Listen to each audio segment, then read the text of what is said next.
welcome back to TV Box Top, the channel for the best reviews in TV boxes and accessories. On today's video, I have a new TV box from a brand called AX95. This one is set to carry the new second generation Amlogic S905X3-B Cortex-A55 CPU. This new model is called the AX95-DB TV box, and it comes with 4GB of RAM and 128GB of internal storage. This new CPU is said to have some new licenses for Dolby surround sound audio and possibly better performance than the previous model. So is it something worth getting excited about? Well, that's what we are here to find out, so don't go anywhere, a full review is up next.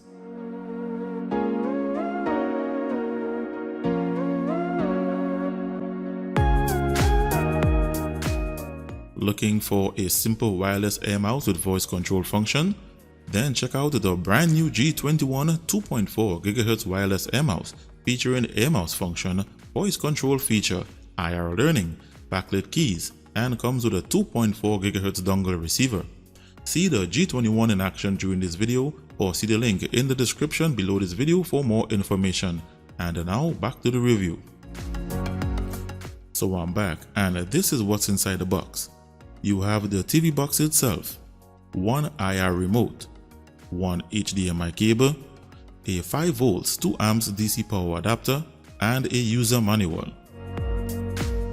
And now we'll look at its design and ports. The entire body is made of plastic with the AX95-DB branding to the top. To the rear, you have one HDMI port, one Ethernet LAN port, one USB 2.0 port, one optical audio port, one audio video port, a DC power input, and a power button. To one side, you have one USB 3.0 port, a reset button, and a micro SDTF card reader. To the front, you have an IR receiver and LED indicators. And below the box, you have some cooling vents.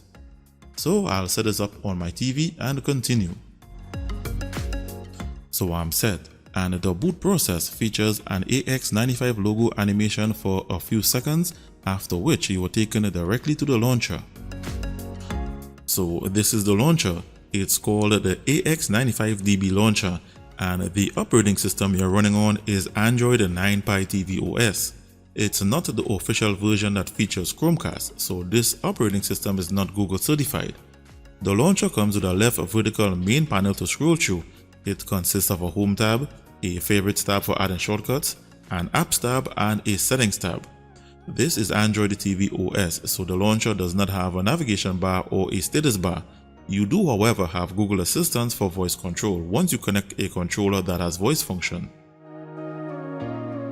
The President of the United States of America is Donald Trump.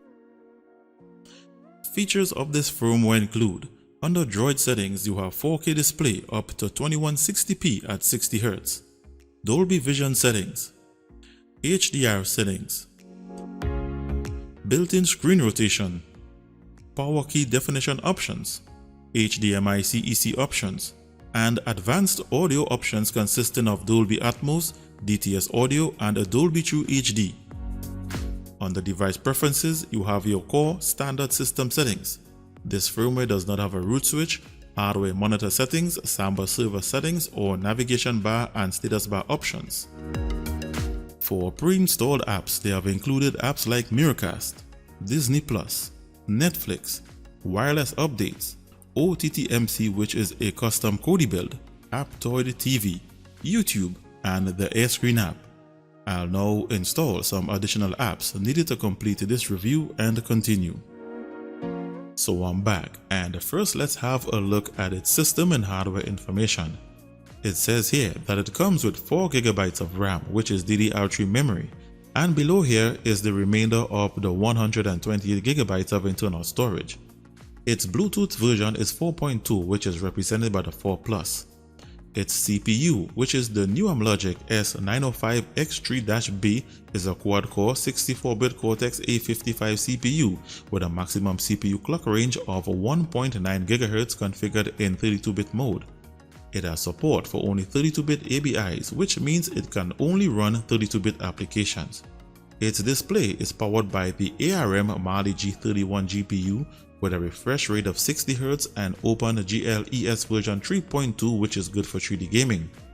It has dual band Wi-Fi support, and below here it shows that the 5 GHz band is supported. Its operating system is Android 9 Pie and it shows that it's rooted. It runs between 60 and 70 degrees during normal operation, and this is borderline heat levels, and if you apply a cooling fan it drops to 55 degrees. This automatically means that if you intend to play games on it, you will need to apply a cooling fan as temperatures will rise above 70 degrees. It comes with all the decoders for the playback of 4K videos in HDR format, and in this list I see that it has Dolby Vision and the DTS audio decoders. And that's basically it for system and hardware information, and I now take you to some benchmarks. First, the results of its RAM copy speed and its internal storage read and write speeds. It has a RAM copy speed of 3202 MB per second, and its internal storage has a read speed of 441 MB per second and a write speed of 49. These scores are consistent with other boxes in its class. Next, I have the results from a series of speed tests performed on its Wi-Fi bands and its LAN port. The results show that it has maximum bandwidth on both Wi-Fi bands. However, the LAN port could only achieve around 35 megabits per second, and this is on my network of 100 megabits per second. This means that its LAN port is not a gigabit LAN port, and if you want to achieve maximum bandwidth of your network, you should use the both Wi-Fi bands. Next is the result of the Antutu benchmark, the score that I used to rank boxes on my chart. And in this test, it got a score of 69,423. This is not a super high score. It's consistent with other models in its class and should land it somewhere in the middle of the chart. Next are the results of the Geekbench 4 CPU benchmark, and in this test, it got a score of 776 single-core and 1,769 multi-core. These scores are also consistent with other models in its class. The final results are the ones from the 3D Mark Gamers Bench Graphics benchmark. This box does not have Vulkan support, so it only qualifies for the slingshot test, and I performed the Ice Storm Extreme test just for reference. In this test, with OpenGL ES version 3.2 support, it got a score of 5,270 in the Ice Storm Extreme test and 493 in the slingshot test. These tests are also consistent with other boxes in its class. So that's it for the benchmarks, and I'll now tally the scores and let's see where it places on the chart. So the scores are in, and the AX95 is at position number 25 in reference to Antutu benchmark scores, just as I predicted it would on the chart. You can view this chart on my blog in full spreadsheet format, where you can view the top TV boxes for 2020. See the link in the description directly below this video. And I'll now move on to test its features. I'll first start with alternative launchers. Seeing that this is Android TV OS, one of the cons you'll encounter is that to get most of your favorite apps and games you usually enjoy on the full mobile version, you have to sideload them either manually using a flash drive or using the Aptoide or APK Pure App Store. This can be very frustrating, and I hope with the announcement of the new Android TV operating system launching soon, we can see some changes in this department. Here I have installed two launchers, and the first is the ADW Launcher 2 that I had to sideload, and the other was installed from the Android TV OS Play Store, and this one is the default Android TV OS launcher. They both work as they should, and the Android TV launcher will be well suited to this firmware because it is indeed Android TV OS it's running on. And I was also able to install the menu button navigation bar and a custom wallpaper, and please note that live wallpapers do not work on this box.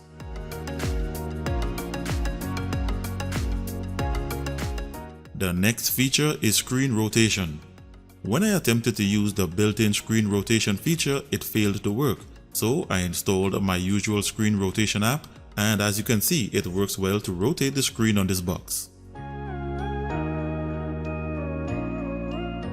Another feature that's high in demand is the ability to use a USB webcam for apps such as Skype, WhatsApp and Zoom. After doing some research, I discovered that on Android TV OS, you cannot use a USB webcam on social media apps.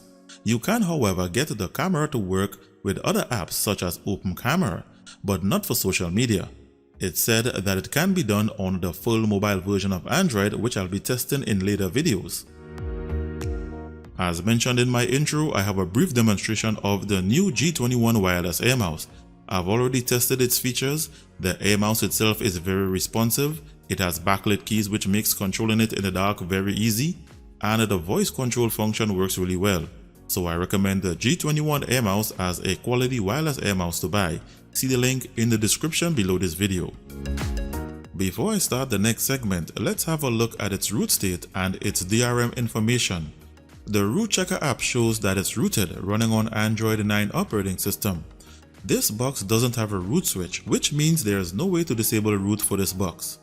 And this is the DRM information, and it shows that it has Google Widevine Level 3 with no HDCP protection. This affects its ability to play premium services such as Netflix in HD and 4K quality. For premium services in movies and TV shows, the box comes with Netflix and Disney+. Unfortunately, the box is not Google certified and does not have the required DRM support to play these services in HD or 4K. Disney Plus, on the other hand, does not work outside of the US without the assistance of a VPN. The other issue is that when I installed Amazon Prime Video, it installed OK, but I couldn't get any videos to play due to HDCP issues.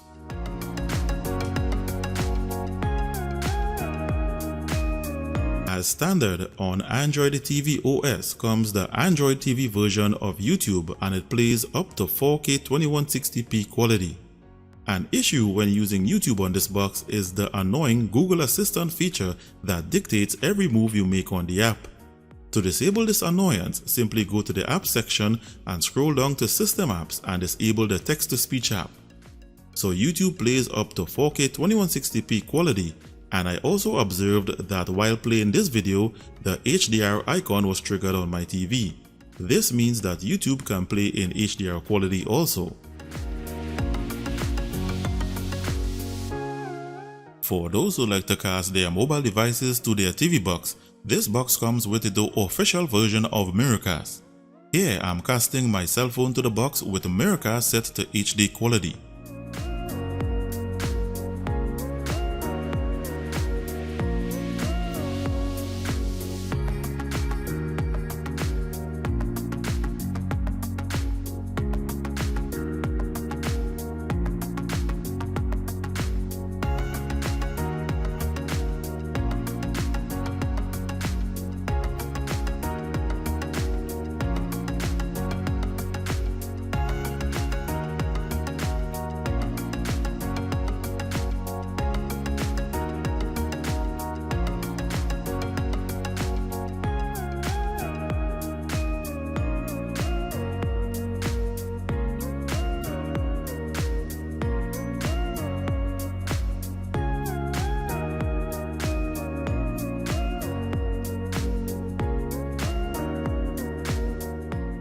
Well, that's it for streaming and casting. I will now test its 4K video playback and digital surround sound audio capabilities.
Only a win for Barca would be enough, because it would give them the same number of points as Atletico, but the head-to-head goal difference is what counts in the case of a tie on points. The most in yellow, Barca in their traditional red and blue. Barca, Alves in a bit of space. Adriano shoots. It's a typical Adriano shot.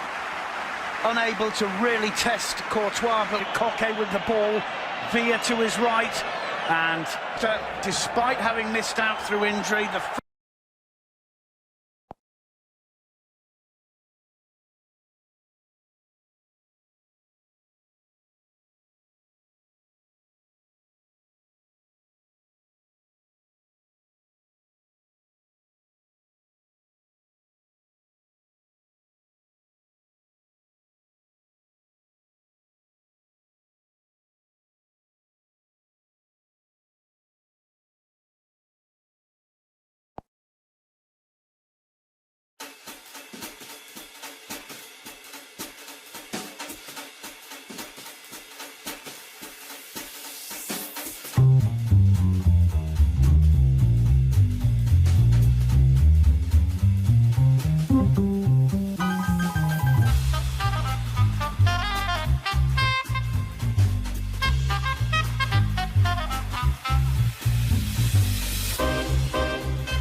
The 4K video samples played without issues. There was no picture stuttering, and the HDR icon was triggered on my TV during the playback. Up to this point, I haven't seen any difference in the performance of this new CPU. It is said to have some new licenses for Dolby audio, so I'll now test its digital surround sound audio capabilities, and I'll be checking for Dolby Atmos, DTS:X HD Master Audio, THX, and the Dolby True HD formats.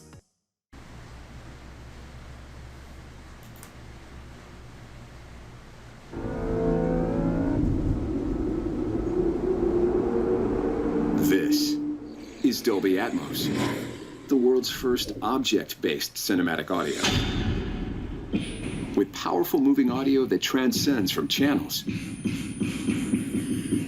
to moving around you with pinpoint accuracy.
Juries, executioners, judges.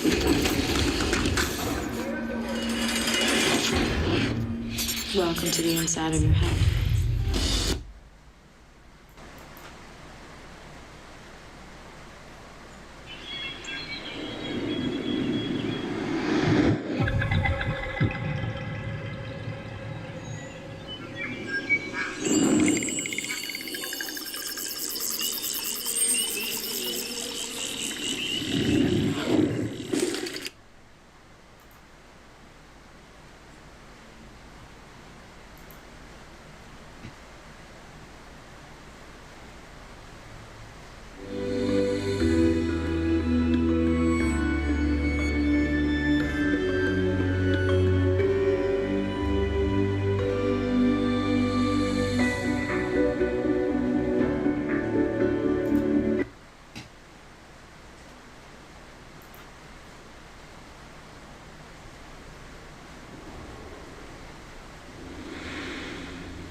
So in this test, it shows that the box has Dolby Atmos, DTS:X HD Master Audio, and THX.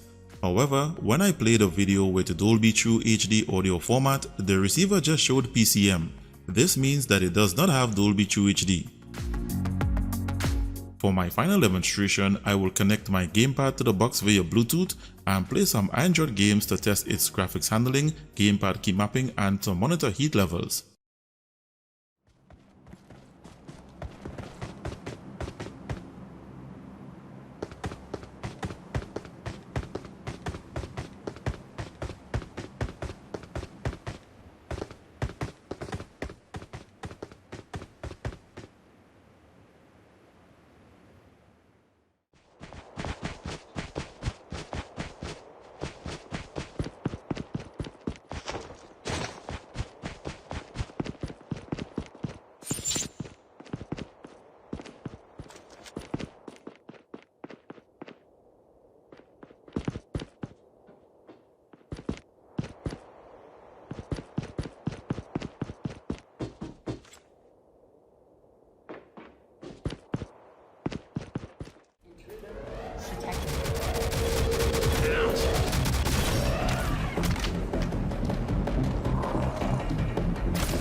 So the gaming performance is not the best I've seen. There is some throttling, and this is mainly due to the borderline heat levels.